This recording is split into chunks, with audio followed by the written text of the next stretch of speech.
Hello, Robert Nelson again here, talking to Jessica Sola. This time about things that aren't so directly academic, but more on the administrative side.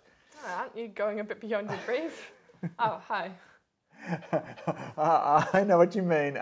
This part of orientation is dedicated to academic things. Plus, I'll confess that I'm not an expert, where Monash is full of experts on academic administration. But you feel that you kind of want to include it because, I mean, otherwise our orientation wouldn't be complete. Yeah. I mean, people really expect, with an introduction, to get information. Yeah, about uni, yeah. Kind of, but it's more than that. I'm thinking that academic processes are also a kind of language that you need to learn in order not to be disadvantaged.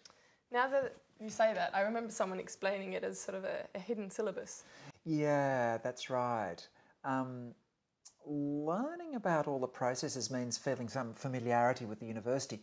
You might never need to speak the language, like some kind of Latin, but when it's used, you can place yourself in it. Right, and what kind of things are you thinking of precisely? Well, I'm thinking of things like web enrolment system, which is often goes by the cheery persona of WES, timetable and figuring out allocate plus, course requirements, choosing units and the various prohibitions around them, things like credit applications and a heap of things to do with problems like special consideration, academic progress, course discontinuation, that sort of thing. I think that I know a bit about them. I mean, what do you mean about choosing units and the various prohibitions around them? Well, you have to know what your options are and what will suit your degree best. But I can't easily go into the detail because each degree is different. So some degrees are very liberal and others are more prescriptive, where you aren't allowed to circumvent those core units, or you can't take one unit because you've already done an equivalent. Right. Isn't that a problem for students and the university, and there's no standard process? I mean, and don't the disparate structures sort of compromise the consistency and quality of Monash degrees? Well, no, not really. The diversity is really necessary. If you're going to do physics, say, you'll need a heap of prerequisites in maths. So it can't really be as liberal as the kind of smorgasbord that you have in the arts faculty. Well, I mean, even in arts, you can't just assume that you have total freedom. Yeah. I mean, for instance, the same restrictions would apply if you were studying sort of advanced Japanese, or, I mean, you'll need all the prerequisites, which would involve sort of Japanese at more elementary level. Elementary level, sure. It stands to reason. And given all those limitations in the course structure and sequencing, how much help do you get in making up your mind and seeing the implications for your degree and thereafter your career? Quite a bit, actually. I mean, at the beginning, there are course advisors who help you through the decisions and explain the various pathways. And the problem is that, I mean, you're often in a bit of a panic and and agree to things before explaining or exploring what your vision is. Yeah. Well, we very much want the vision part and not the panic. But you're painting a very vivid picture there. All these big vision questions arise, but there's a queue behind you. The pressure is on, and a fair bit of money and time are going to be committed. It's hardly the ideal moment to cultivate your life's ambitions, eh? No, and I mean, even if the moment could be protracted and everyone had infinite patience, I mean, you wouldn't know the answers for certain because, I mean, you're about to embark on something unknown. Yeah, something unknown in which you find out what you're really like, or what you really like, and what you're really good at. Right, and that means that you might change your mind. You're so right.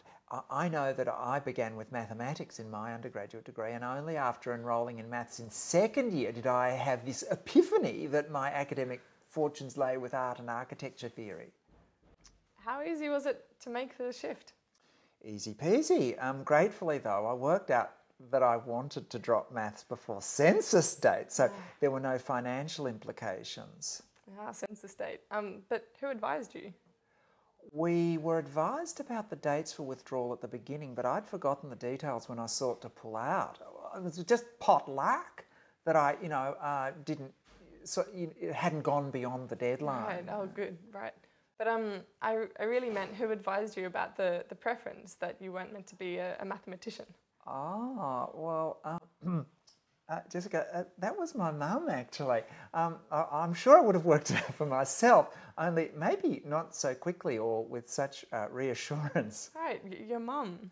Yes, well, I've got to say, whoever advises you needs to have a fair bit of sympathy for your character and aptitudes as well as ambitions. It's all very well to flatter you or to admire your grand designs, but if you aren't cut out for something that you've, kind of staked your pride on, you need someone trusty to work it out with. Right, and let me guess that you weren't a first-in-family student? No, I see what you're hinting at.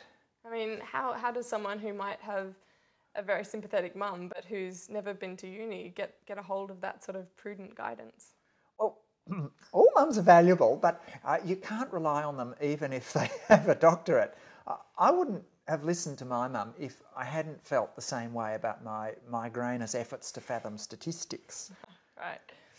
But you didn't just sort of sort it out for yourself. You had a person to talk to who was your mum. Who is there at Monash who can be sort of a substitute mum? Substitute mum. Other than the course advisor who may be sitting at a desk in that picture that you painted before. There are the lecturers and tutors who teach you. Right, and I'm glad you didn't forget them because they're constantly giving you feedback and about what you're good at and what your potential is. Oh, that's awesome. That you have such a strong relationship with the academic staff. Did it take much? No, I didn't make any unnatural efforts to sort of establish a relation.